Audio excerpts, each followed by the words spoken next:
Free squats are done in numbers of 25s, 50s, 100s, 200s.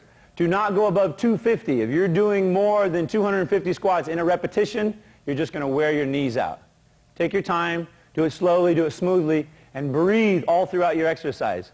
Your squat is the base for every single power exercise you will do. Every takedown, every sprawl, every submission, everything will come from your squat. So it is by far your best and your most basic foundation of conditioning. Always start with your squat. Make it your key exercise. We're going to move right on to push-ups. When I do my push-ups, there's two ways to do them. Standard push-ups, and then what I call Chinese push-ups. No offense to the Chinese. I don't really know what they're called, but they'll go just like this. My first push-up is exactly as it sounds. And I just want my focus to be back straight, and again, my chin up. Everything is chin up. Line your spine up. Get your body strong. It's just going to be down and up. My breath is, breathe in, exhale on the explosion. Always. It's very simple, and if it's done properly, it'll build a lot of power very quickly.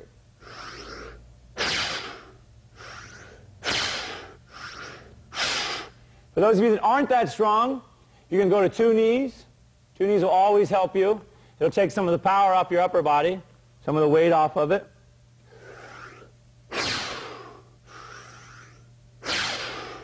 I can go cross my feet, give myself a little more resistance. I unbalances my weight, makes it a little less stable, so I have to use my muscles to stabilize it. Then if you're really strong, you can do the old one-handed push-up, which I don't know if I can do right now. Oh, that's the end of that one. Okay.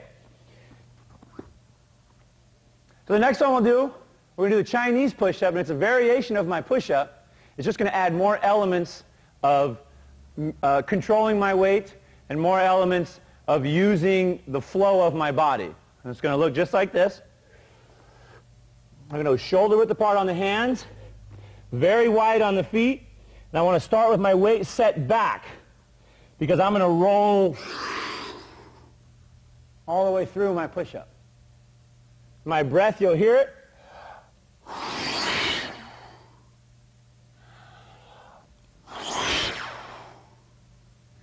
Now your keys to the exercise are starting with your arms straight and your back straight, and your butt up. When you go, touching your chin and then your chest, and then dropping your hips flat on the mat. This is the end of your exercise. Lift as high as you can, stretch as much as you can throughout your movement.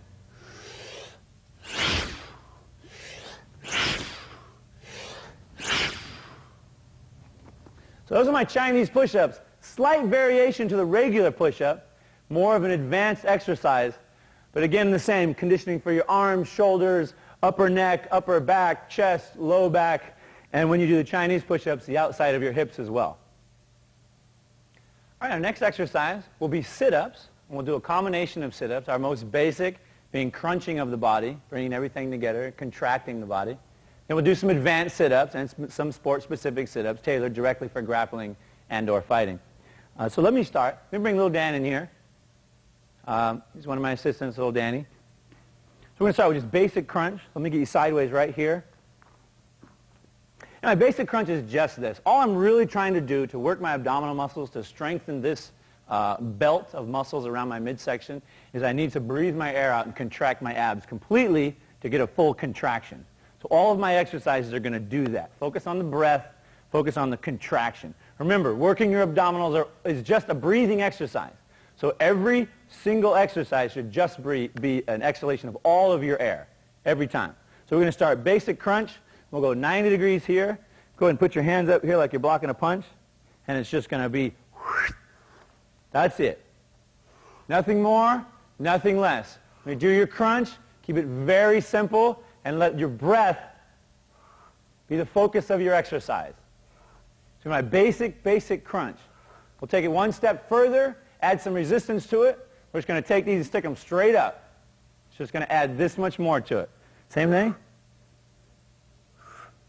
I want you to be even deeper. When you come down, I want you to breathe as deep as humanly possible. You want to contract those abdominals as much as possible. Oh, yeah. Oh, yeah. 2 most basic sit-ups. If you grab behind your head, thanks, Danny.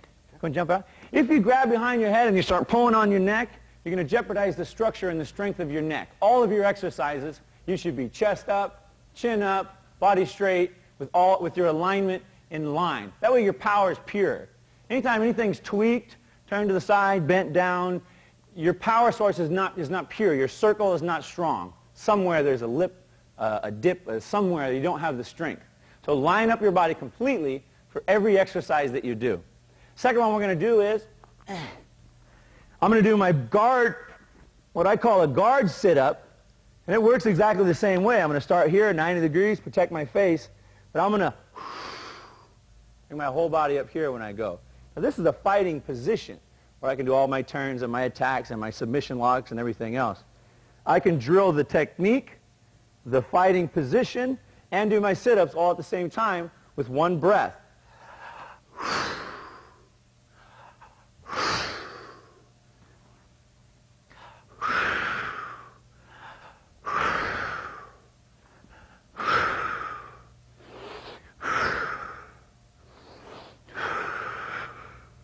Notice my body, chest up, nice and square. Get my head up, my chin up, get everything as strong as possible.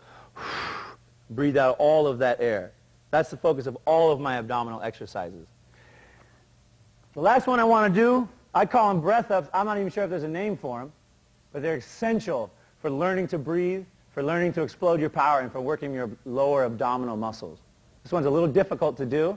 I'll explain it piece by piece, and we'll go through the technique a couple times. It starts just right here. I'm going to pull my heels all the way down to my butt, breathe all of my air out, and I'm going to stand up.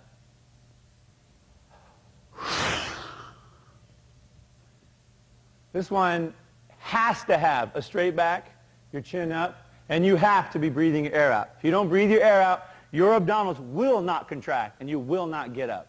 You'll see a couple people try it. They won't go anywhere. Breathe all of your air out.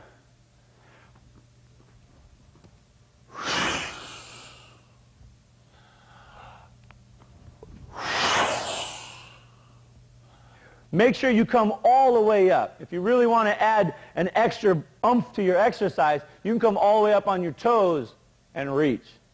That is as high as you can possibly go, as much as you can generate your power. You want to generate as much as possible. So we'll show you once more on the toes. It's as far as my power source will go. This exercise specifically targets your breathing, your abdominals, the development of that power source, that explosion. And just like the squat, this is the base of all of your power right in here. From here to here is where all of your power is. So if you can coordinate it and develop it through breathing and these exercises and conditioning, you're going to have an incredible power source to take along with you in all your attacks. Our next exercise we're going to do, target the abdominals again. We're going to do leg lifts, then we're going to do hip turns. Now, leg lifts are really important because they really target the upper hip area and the lower abdominal section for all of my grappling turns. My leg lifts can be done 2 ways. Put my hands under my butt, stabilize my girdle there, and just come up about 6 inches till the contraction comes. And that breath again. I get all fancy, I point my toes and all these other things. What's most important is that your legs are straight, that the weight stays here, and that every power movement, every exhalation is a contraction of your abdominals.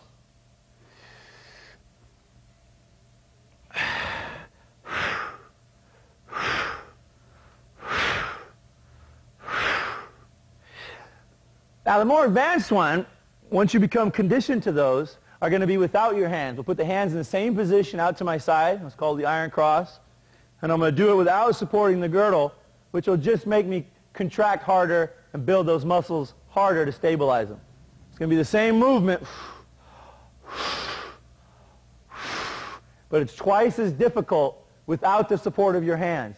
So make sure you work up to this one. Build yourself up with some basic leg lifts. Get yourself going. Try and work up to no hands.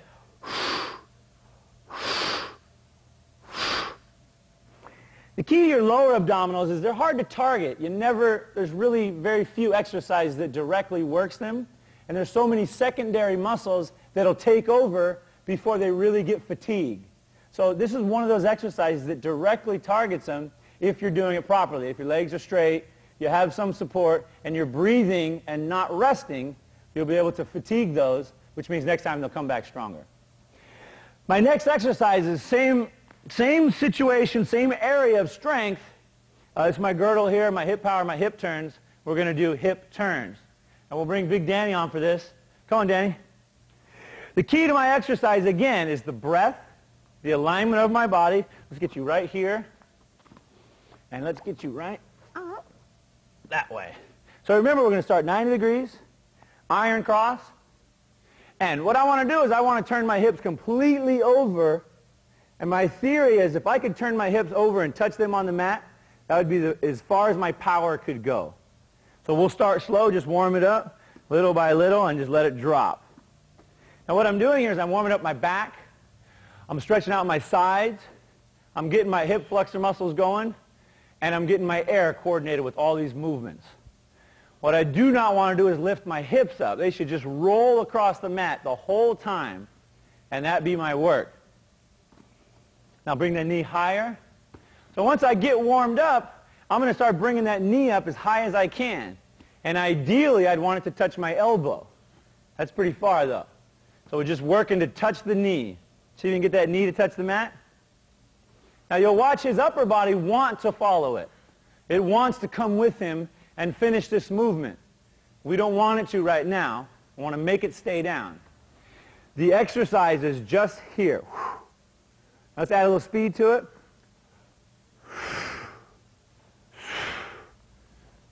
All of your turns, all of your elevators, all of your escapes, and half of your submissions all come from this one singular movement. This is very, very important for your grappling. Nice breath. Okay, good. Top out. Now, you can change your exercise here by changing the direction of your hands, changing the support that you have. Leaving them out here is the most demanding, because when this body reaches the height, that's going to want to bring this with it. It's just the natural flow of my body. I want to resist that and build those muscles. Ideally, if I could get my hips turned completely over and leave my upper body on the mat, I would be able to generate as much power as humanly possible in this position.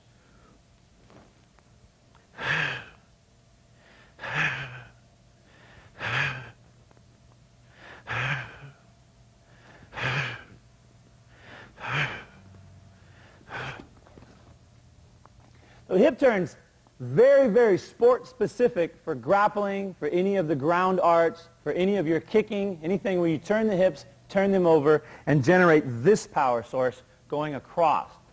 Those are my hip turns. Okay, our next exercise is going to be mountain climbers. We're going to do mountain climbers and leapfrogs, kind of combine the two as a combination exercise, but they're definitely separate exercises. First one we're going to do is mountain climbers. My mountain climbers are sport specific, and they're tailored to get as much power into my takedown as possible. It lines my body up, gets all my structure in order so that I can explode and rip through someone's guts and take them to the ground. I'm going to show you the technique first, then we're going to actually do the drill. My technique is I get what's called a sprinter stance. It's where all my sprinters take off because it's the most amount of power that my body can generate. I get my head up nice and strong. This is a position I want to achieve, and I want to achieve it as quickly as possible by drilling through my movement. Every time my knee comes up, I'm going to want my head to come up and achieve this same position. And this is called my mountain climber. So it looks like this. I'm always trying to get that power position, get my spine and my body lined up so that I can explode and take off. That's all my drill is. The hard part is keeping this, your head and your knees timed at the same time. If my knee comes up and my head's down, I don't really have any power. My body, it's not pure, it's not straight. When I explode, I'm just going to crunch my chin to my chest, and I won't have any strength. Come on, little Danny. Let's get little Danny in here, and I'll show you how the drill works. Definitely partner training for this one. You can do it by yourself, but you always want to finish with that explosion. You always want to finish with that penetration, because that's all we're trying to do is tailor it to that penetration. So I'm going to start nice and close to his body. It's my head up. Every knee that comes up, my head has to come up as well, every time. So this is my drill. Now, if I'm training specifically for grappling, I'm always going to want a body here. And every time I finish, I'm always going to want to get a little energy into it and finish what I'm building up to.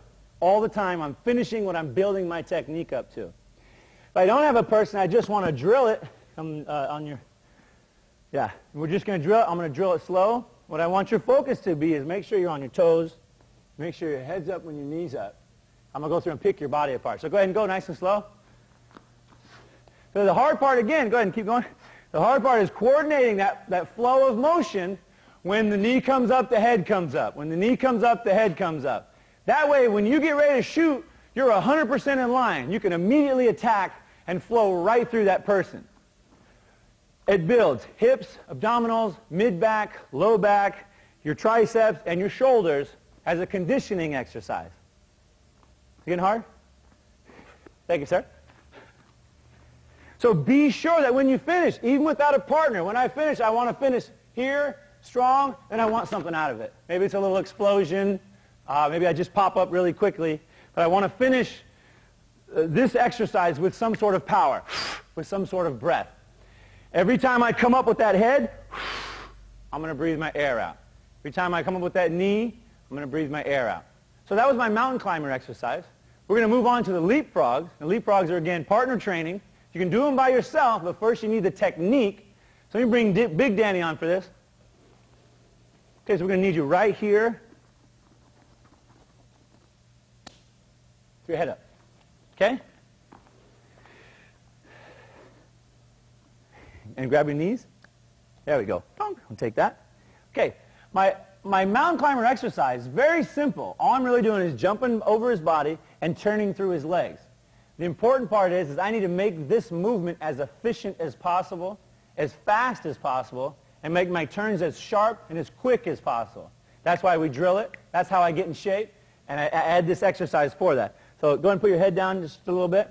So my first thing is I'm going to start hands on his back, on my toes, nice and ready to go, and I'm going to hop right over his body. The second I hit, I want to be strong because I'm going to make my turn immediately. For this one, we're going to go through the back so you can catch it. I just drop my whole body down, and I start digging and reaching through the body immediately. Now, if I want to go somewhere, I just look. That's where my body will go. The shorter the movement, the better the technique, the more power you're going to have when you start turning around in these S's. So we're going to go again. I'm going to come through the front side, do the exact same thing. I'm going to start on my toes, hands on the body. As soon as I hit, I'm going to drop everything, and I'm going to start walking and looking through his body. Everything is short, tight, tiny movements. The smaller the circle, the better. The smaller the circle, the more power. Thank you, sir. So my initial leap is here. Once I land, I just want to break everything down, and I want to start walking. Get around and through his body as quickly as possible. This is a very demanding drill, not only muscularly, but cardiovascular-wise as well. It really, really reaches in here because there's a lot of contact, there's jumping, and there's a lot of quick turning as well. Take your time when you do it. Do it slowly till you have a technique and a pattern that your body follows. Then jump in with that pattern and make it happen.